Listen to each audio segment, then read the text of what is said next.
तो फ्रेंड्स, स्वागत है आपका अपने YouTube channel arts of investing with Amit Asthana. आज हम जानेंगे ऐसे निवेश के बारे में जहां पर निवेश कर म्यूचुअल फंड से अधिक रिटर्न प्राप्त किया जा सकता है। इसका नाम है ETF।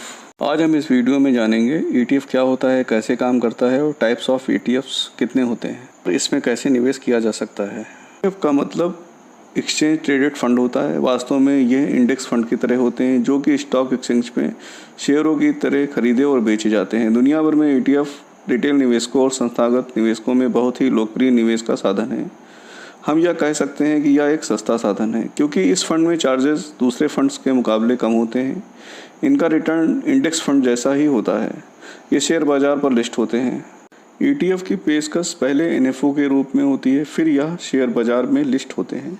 NFO किसी मैनेजमेंट कंपनी की नई स्कीम होती है। इसके जरिए कोई म्यूचुअल फंड कंपनी CRO, सरकारी बॉन्ड जैसे इंस्ट्रूमेंट में निवेश करने के लिए पैसे जुटाती है। ETF एक्सचेंज पर ट्रेड होता है। जिस प्रकार शेयर ट्रेड होते हैं, ETF में निवेश करने के लिए डीमैट अकाउंट की आवश्यकता होती है।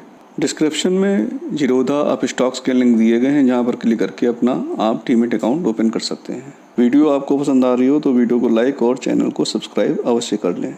म्यूचुअल फंड में एसेट अंडर मैनेजमेंट इंक्रीज होता रहता है। जैसे कोई इंडेक्स फंड आज 10 करोड़ रुपए का है तो वो कल 100 करोड़ रुपए का हो सकता है, परसों 1000 करोड़ रुपए का भी हो सकता है। ETF बिल्कुल स्टॉक की तरह काम करता है। सपोज किसी कंपनी को पैसा रेस करना है तो वह अपना IPO लेकर मार्केट में आती है। IPO से उसने 10 करोड़ रुपए रेस किए तो उसके पास एक ही बार 10 करोड़ रुपए आ रहे हैं। इसी प्रकार कोई NFO मार्केट में आता है, वो IPO की तरह ही पैसा निवेशक से उठाता है। उसके पास दोबारा कोई नया फंड नहीं आता है। सपोज करिए कोई NFO 1000 करोड़ रुपए का है तो फंड उसमें नहीं बढ़ेगा। AUM 1000 करोड़ का ही रहने वाला है। म्यूचुअल फंड्स में यूनिट अलॉट्स होते हैं, उसी प्रकार ETF में शेयर्स अलॉट होते हैं। ETF जो भी कंपनी या ट्रस्ट बना रहा है तो उसके शेयर इन्वेस्टर्स को दे दिए जाते हैं। मान लीजिए 1000 करोड़ फंड में 1000 इन्वेस्टर हैं और सबने बराबर बराबर पैसा निवेश किया है तो सबको बराबर बराबर शेयर्स दे दिए जाएंगे। ETF कई प्रकार के होते हैं। इंडेक्स ETF, डेप्ट ETF, गोल्ड ETF। भारत में पहला ETF 2002 में लॉन्च हुआ था जिसका नाम निफ्टी 20 था। फर्स्ट 20 का मतलब बेंचमार्क एक्सचेंज ट्रेडेड स्कीम होता है। बेंचमार्क एक्सचेंज का नाम चेंज होकर के निपॉन इंडिया हो गया है। डेप्ट ETF, जब कोई ETF बॉन्ड में इन्वेस्ट करता है तो उसे डेप्ट ETF कहते हैं। यह government bond, corporate bond, direct bond में इन्वेस्ट करने पर हमें लिक्विडिटी नहीं मिलती है। ETF को आप बहुत ही आसानी से कभी भी बाई और सेल कर सकते हैं। बॉन्ड में इन्वेस्ट करने पर आपको मैच्योरिटी डेट तक वेट करना पड़ता है। ETF में आपको कोई भी वेट करने की ज़रूरत नहीं पड़ती है। कमोडिटी ETF के अंतर्गत गोल्ड ETF को 2007 में लॉन्च किया गया था। भारत सरकार ने 2014 में पहला ETF लॉन्च किया जिसका नाम CPS ETF था तथा 2019 में भारत सरकार ने दूसरा अपना ETF लॉन्च किया जिसका नाम भारत बॉन्ड ETF है। ETF का मार्केट बढ़ने का यह भी कारण है क्योंकि यहाँ बड़े बड़े फंड हाउसेस का निवेश आ रहा है। जैसे EPFO स्कीम यानी एम्प्लॉयज़ प्रोविडेंट फंड ऑर्गेनाइजेशन के अंतर्गत जो पैसा आता है उसको भी ETF में निवेश किया जा रहा है। इसी प्रकार नेशनल पेंशन स्कीम का भी निवेश ETF में आ रहा है।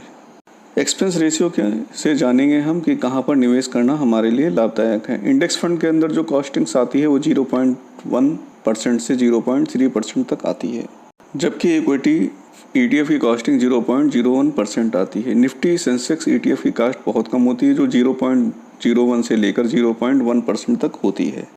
ETF में निवेश के फायदों को जानते हैं। शेयरों की तरह ETF की खरीद फरोख्त होने से कीमतों पर नज़र रखी जा सकती है। ETF को आसानी से खरीदा और बेचा जा सकता है। ETF में निवेश करके आप अलग अलग सेक्टर में निवेश कर सकते हैं।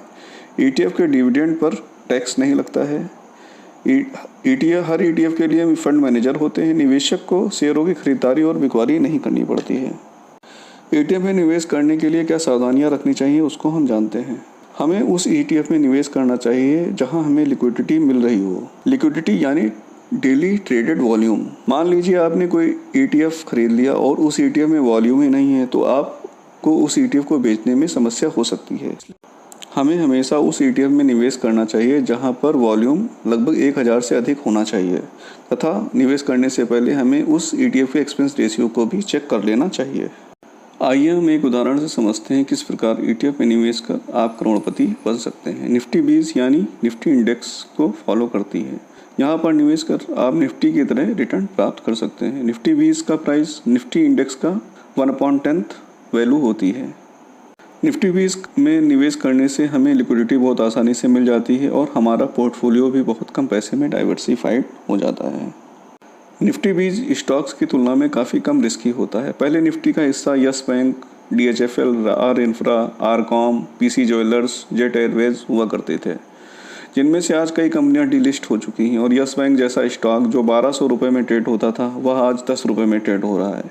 निफ्टी 20 में इस प्रकार का कोई भी रिस्क नहीं है।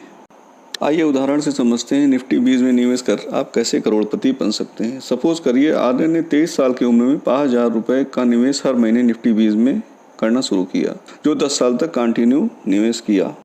10 साल बाद आर्यन की उम्र 33 साल की हो जाती है और 33 साल की उम्र में उसकी लायबिलिटी जैसे बच्चों की पढ़ाई, घर की EMI और कार की EMI के कारण उसे निवेश बंद करना पड़ा। वह कोई नई सेविंग नहीं कर पा रहा है।